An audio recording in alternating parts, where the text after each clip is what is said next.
Hey guys, let's talk diesel heaters.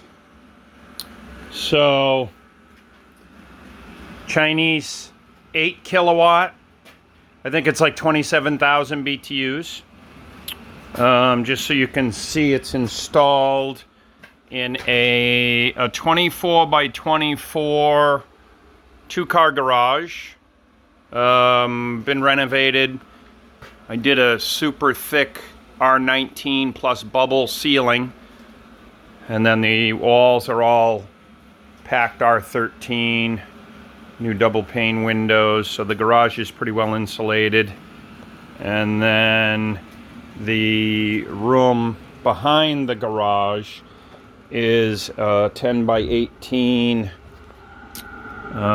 Used to be a workshop. I'm backing out so you can get the idea of the garage.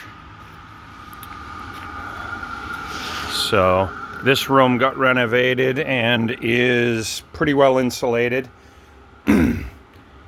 It's been converted into a dog kennel, dog nursery, what have you. We can divide it into 2 sections. So if we have a couple of dogs that don't get along or whatever. Anyway, so then I get this barn door, sliding barn door, that closes and seals off the main garage if I need it to. So anyway, back to the heater.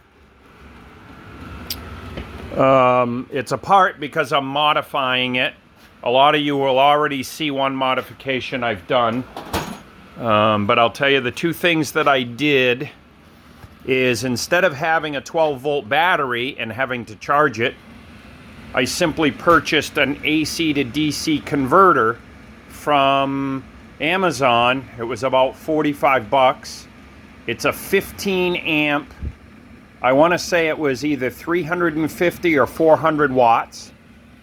But the amperage of 15 was what I needed, because from what I understood, these drew about 10 or 11 amps when they were firing up. So anyway, so far the power supply's been working really good. This furnace has been started up 3 or 4 times.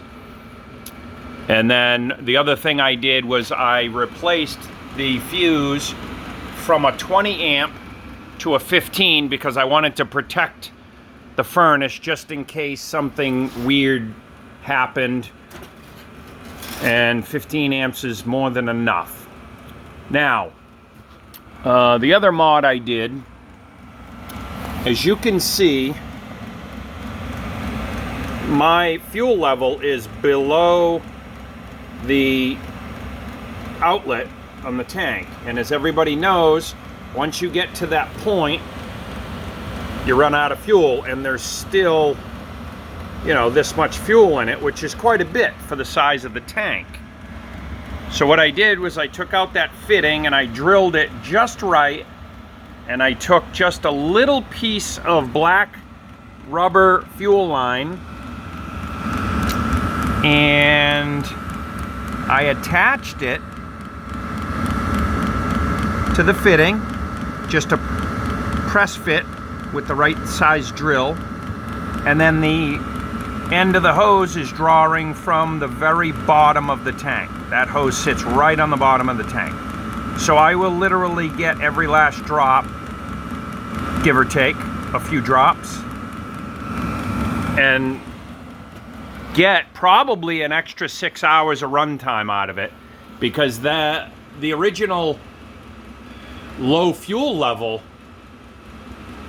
is leaving a lot of fuel in it. So anyway, those are the mods I did for now. My next mod is going to be to reclaim some of the heat from the exhaust pipe, because that 300-degree heat needs to be running through some sort of heat exchanger. So anyway, I'm going to put the cover back on and get my panel situated, and I will continue the video with the final running.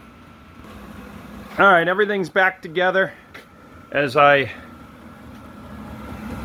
had it.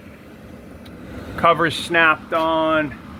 I don't know what I'm going to do with the intake. I think I'm going to leave the intake there because it's drawing the cooler air out of the bigger garage here and pumping the hotter air into the nursery area, which is my main intention to heat.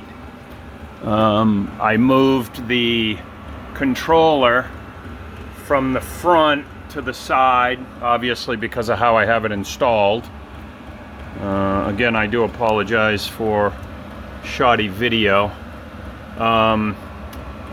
Yeah, I like the heater. It works good. It doesn't use much diesel at all. I guess the only thing I would like that I can't have is having the control panel read in American standards, you know, Fahrenheit. Otherwise, I'll deal with it. Bottom line is I just needed heat. And she's doing a damn good job of that. So I hope this helps give you some ideas anyway.